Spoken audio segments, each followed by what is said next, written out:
What's up? What's up, people? I'm at it again. Once again, broadcasting live from London. Today is April 23rd, 2019. April 23rd, 2019. I'm on London time, so it's almost getting around to about 11:45 here. Yeah, so almost noon London time. We're about 5 hours ahead of New York. So anyway, just wanted to jump right into it. I don't usually kind of do videos like this. A lot of people know me as Ray Gold, then Worldwide, and a lot of you got me shout out as Orlando Star as well from those Uber videos, Angry Uber. Um, just kind of changing my script a little bit. Uber was just something I do temporarily. I've always been making videos. I don't think a lot of people see other videos that I make, but a lot of people are on the Uber thing because a lot of people were gaining Uber, you know, gathering in Florida. So we were making those videos, kind of getting awareness about the dropping rates when Uber. But anyway, wanted to get along with talking about this hip hop deal, and I'm going to basically just try to keep this straight to the point about hip hop today and where we are going with the hip hop generation. And really, I don't call it hip hop. It's kind of like rap, pop, kind of soul, R&B. I don't think it's rap music like we used to call it. You know, back in the day when we had rap music. We were kind of like proud about it. You know, I grew up in the era of, Public Enemy, that type of rap, Eric B. and Rakim, we were conscious rappers, we wanted to see who could spit lyrics the best and have the best supporting beat, people like Boogie Down Productions and KRS-One. Back in them days, people wanted to be kings and, King's son, you know, people wanted to be big, Big Daddy Kane, people wanted to be Grandmaster, people wanted to be Prince, people wanted to be names that mean something. And, today everybody's kid and everybody's young and everybody's little. And, and it's kind of weird how, we went from wanting to be kings and queens in rap and knowledge ranks supreme and all this stuff, big pun, Big Daddy, and everything went from big to little. Like, people's mindsets didn't really grow. They went from a big mindset to a little mindset. And it's showing in the music because the music is now very much EQ'd. It's EQ'd and everybody's voice is EQ'd, using the equalizer, and people don't really need to be talented. They don't need to be lyrically inclined. They don't need to be saying anything. They just have to have a really good hook and a catchy beat and constantly repeating the same loops over and over again. This is what they call entertainment. And so here's the second deal. The entertainment industry has not changed. It's always been dominated by a few entertainment moguls. I mean, back in my day, you had RCA, MCA Records, you had Epix, you had Capitol, you had Sony. Sony, Warner Brother, those are the top ones. Sony, Universal, Warner Brothers are always going to be on top. Believe it or not, I was in the rap industry back in the days in the late 90s, early 2000s. I had a couple acts throughout the DC metropolitan area. We were signed with Universal. I was out there, doing work with P. Diddy and all those people. And, going to the shows, the showcases. We were a subsidiary of Universal called By Storm. And I was signed with a group that Mark Pitts, and they were with Biggie Smalls managers back in those days. And I wanted to talk with you guys a little bit about the rap industry. See, I was in it back in the 90s and early 2000s. This shit changed. I didn't really want to be a part of it, but back then when you're young, you want to be a celebrity, but my knowledge was always a bit above that glamour shit, and this is what sells people short. I was with big Universal record labels. I knew Biggie Small's manager. Biggie Small's manager told me straight up he wanted one of my acts. And I figure something about this was weird, how I just wind up in a showcase with Biggie Small's manager back in 97. This was right after Biggie got shot on March 9th, 1997. March 9th, 1997. It's weird because the act I had put on, this young artist, his birthday was on March 9th. He wasn't March 9th that same year, but his birthday was on March 9th. And this happened almost a week or two after Biggie got shot. I'm going to try and tell you why would they want to sign this type of artist at this time on the same date, born as the same date that one of their artists just got capped. This is what happens in this industry.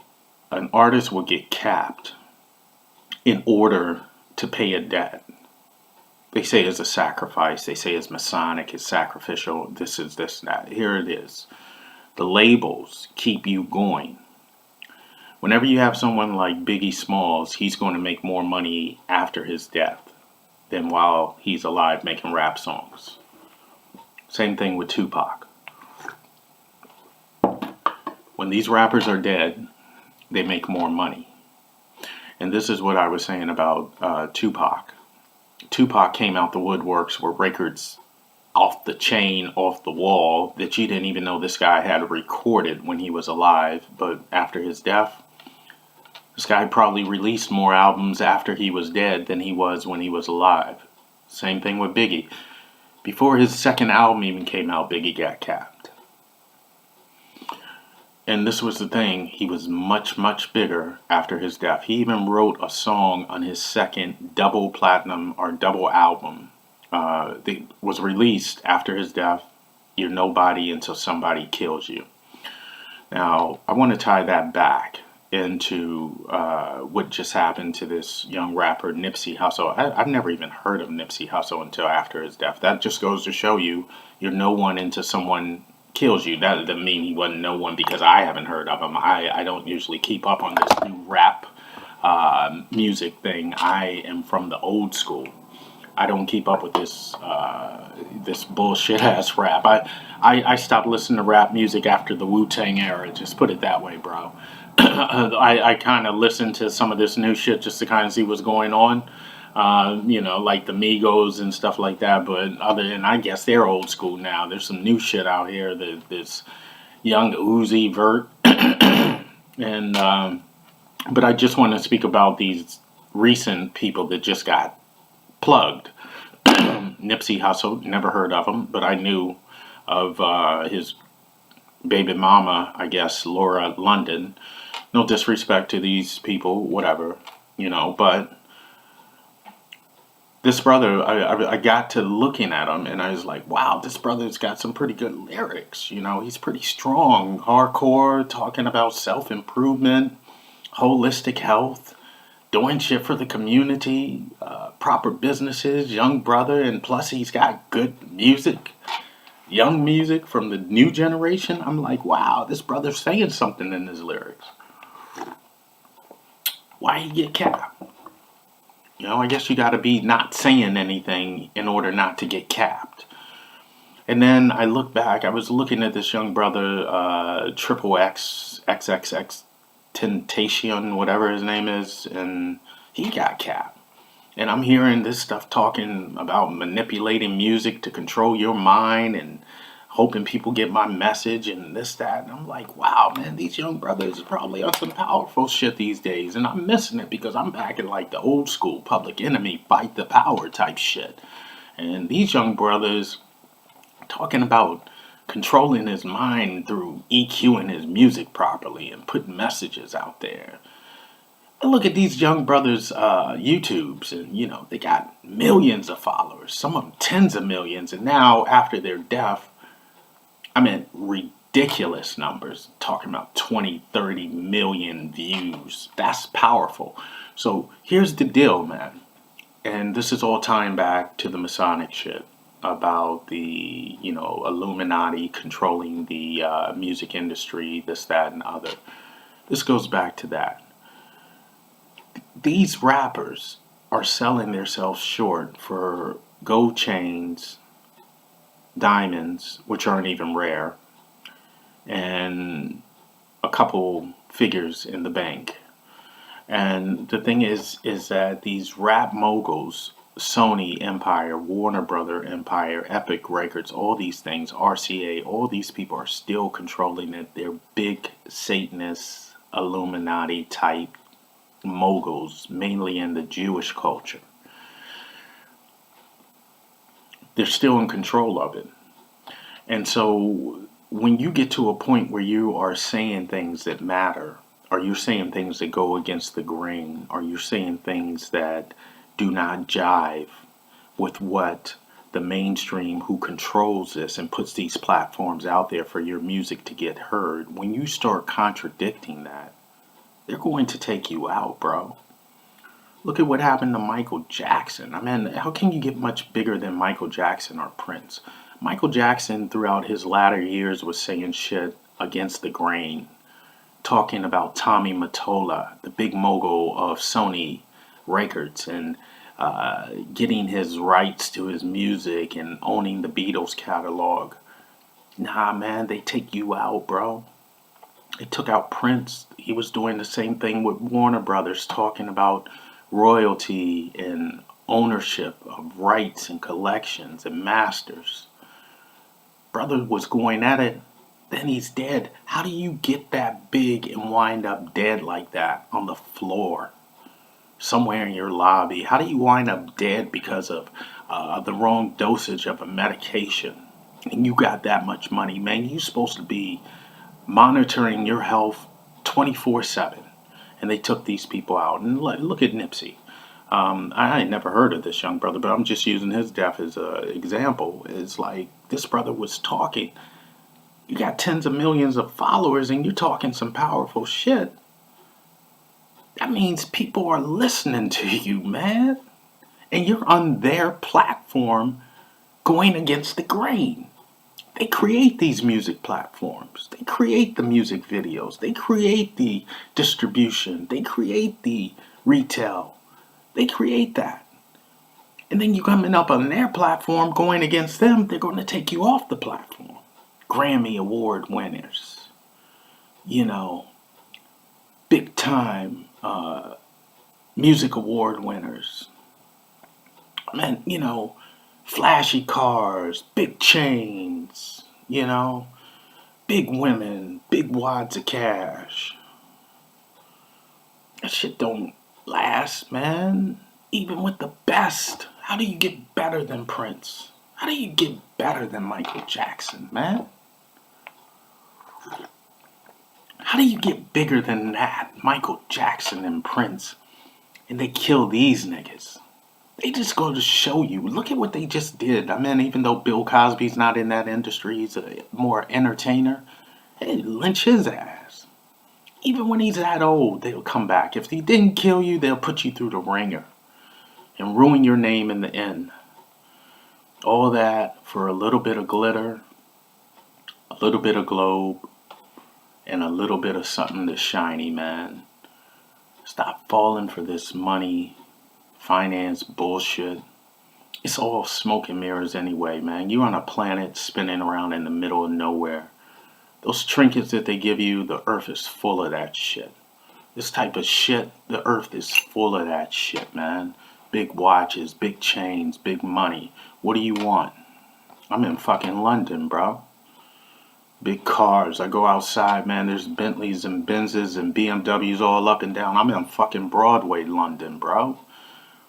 I mean, you're talking, and they do this shit to keep the economy going, so that the young blood who doesn't have proper education or know-how on how to get that shit the legitimate way, he's either going to turn to a life of crime to get it, which is going to wind up dead or in jail or with a record in the penal system, or just got to take that mediocre job at Walmart and try to live bling bling with that, which ain't going to happen.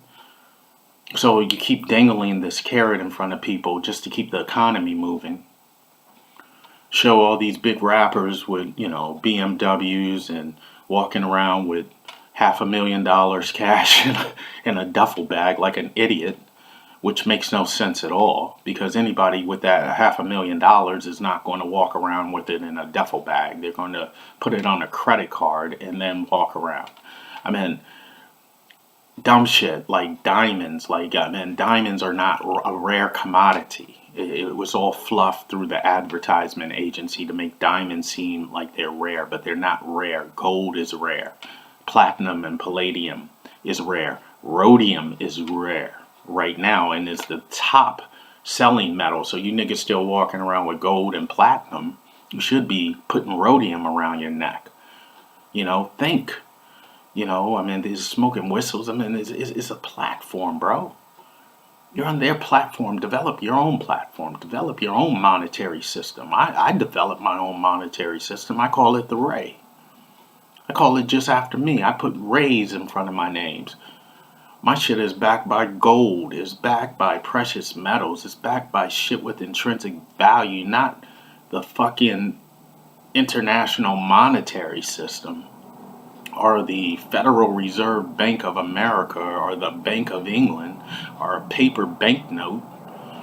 Is backed by something of intrinsic natural worth, rare earth elements, tungsten, gold, and precious metals and gems and shit like that. Rare earth elements.